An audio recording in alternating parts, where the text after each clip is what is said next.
Bonjour, bonjour. Bonjour Mélissa. Bonjour. Comment ça va? Super bien. Jolie maman. Merci. Jolie maman, exactement.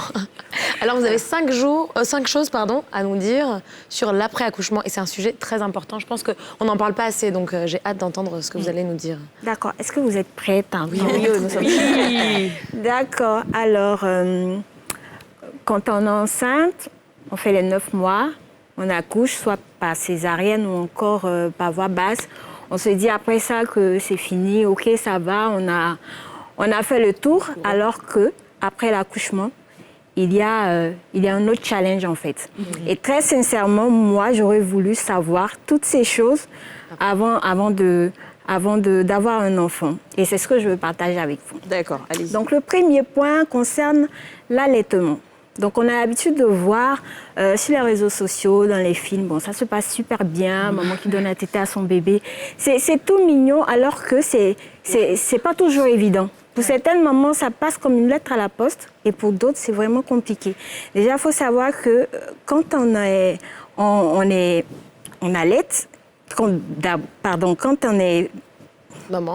on est maman, on a les tétons qui sont très sensibles. Oui. Très, très sensibles au tout début. Et ça fait qu'on a du mal à donner la tétée à l'enfant parce qu'on a l'impression qu'on est en train de se faire déchirer Ça et tout. fait mal. Très mal. Et après, on a les seins qui s'engorgent vraiment. Oui. C'est très, très douloureux. Et comment on peut faire pour pouvoir arriver à gérer tout ça? Si vous avez des poches d'eau, des poches de glace, oui. Vous pouvez mettre sur les seins, ça permet de calmer un peu et tout ça.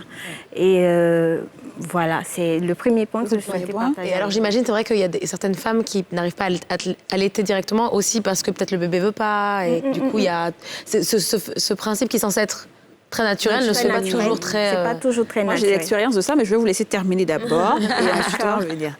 D'accord. Alors, le deuxième point, ça concerne les contractions après l'accouchement. Ah, ça les tranchées, ça? Les tranchées, voilà le nom. Les tranchées. Les tranchées.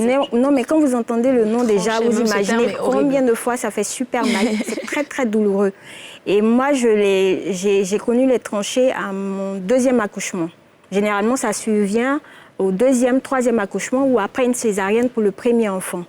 Et c'est très, très douloureux. Donc, vous finissez d'accoucher, vous vous dites qu'il n'y a pas de problème, c'est réglé, on a fini de lutter de l'autre côté là-bas, donc il n'y a pas de souci. Et vous remarquez que vous avez des contractions. Et généralement, ça survient quand vous voulez donner la tétée à l'enfant. Déjà, on a le souci avec l'allaitement maternel. Comment tenir le bébé? Si tu dois avoir encore les tranchées, tu ne fais pas attention, ton bébé risque de tomber en fait. Voilà. Ouais. Et comment on arrive à gérer ça? Vous voyez votre sage-femme, votre gynéco, dès que vous sentez qu'il y a des contractions, que ce n'est pas vraiment normal, ils pourront vous donner de quoi calmer la douleur. Ouais. Voilà. Ça peut durer longtemps? Les tranchées? Bon, en tout cas, moi, dans votre cas, oui. Pratiquement une semaine, avant que je ne me rende compte, en fait, que c'était cela. Okay. Le temps d'appeler, demander à la sage-femme, écoute, voilà, parce qu'avec les mamans, vous savez, on te dit, c'est normal, c'est des choses qu'on va te soigner à l'africaine, on va faire ceci, cela. Voilà, c'est un peu ça. Maintenant, le troisième point, ça concerne les saignements après l'accouchement. Donc, ça s'appelle les lochis. Donc, tu te dis, tu finis d'accoucher, en principe, c'est fini, mais il y a des saignements, c'est normal. Et ça provient de l'utérus, en fait. Donc, ça part pratiquement de 1 à 2 semaines.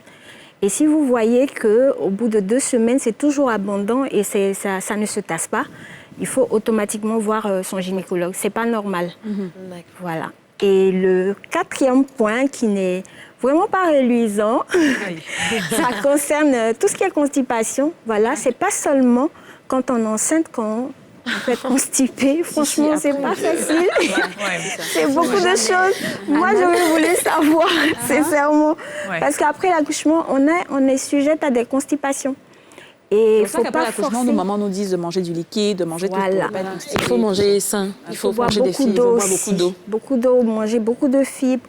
Il faut, voilà, il faut pas forcer surtout. Il faut pas forcer. Si ça va pas, vous voyez le gynéco, il va vous prescrire un laxatif ou encore quelque chose pour pouvoir vous soulager. D'accord. Voilà. Maintenant, le cinquième point, c'est tout ce qui est en rapport avec les fuites. Ça arrive. Ouais. Ça arrive. Si vous avez ça, vous n'êtes pas un cas isolé, en fait. On dit fuite, ce sont les incontinences urinaires. Oui, voilà. Fuite urinaire. Voilà. Ça arrive à certaines mamans. A contrario, il y en a qui ont des problèmes pour pouvoir uriner. À cause de la douleur?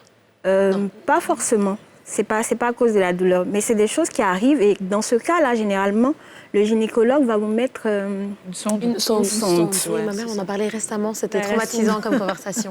Va vous mettre une sonde. Mais c'est des choses qu'on devrait nous dire, en fait, pour qu'on puisse se préparer. On nous dit ça fait mal l'accouchement, mais on ne nous dit pas qu'après, il y a... Je pense que peut-être après, c'est parce que c'est au cas par cas. Hein, parce que tout ce que vous avez cité, moi, par exemple, je n'ai pas connu tout ça. Moi, je n'ai pas eu les tranchées. Moi, j'ai juste eu le problème d'allaitement qui a fait que j'ai vite sévré mon fils parce que j'ai eu des crevasses. Et comme lui, il ne pouvait pas téter, donc j'étais obligée de tirer tout le temps le lait pour lui. Et après, j'ai eu les seins qui commençaient à saigner parce que ça faisait très mal. C'est à force de tirer que vous avez eu les crevasses? Oui, c'est ça. Donc j'ai arrêté complètement. Même si c'est au cas par cas, c'est bien de le savoir. Oui, bien sûr. Les gens disent pas sinon tu vas pas avoir de grossesse. Ça, tu peux te préparer. Oui, mais comme là, tu sais, même si c'est le pire, le scénario le plus difficile, au moins tu te prépares à cette Mais on n'est éventualité. jamais assez préparé, il faut le vivre. C'est ça. Il y a des choses que tu découvres quand même. Voilà, quand même. Ça, c'est juste côté physique et tout ça. Sinon, il y a d'autres choses mentales aussi. Oui. Moi, je voulais rajouter quand même un autre point que je pense que j'ai constaté que la plupart des femmes ne savent pas. C'était la chute des cheveux.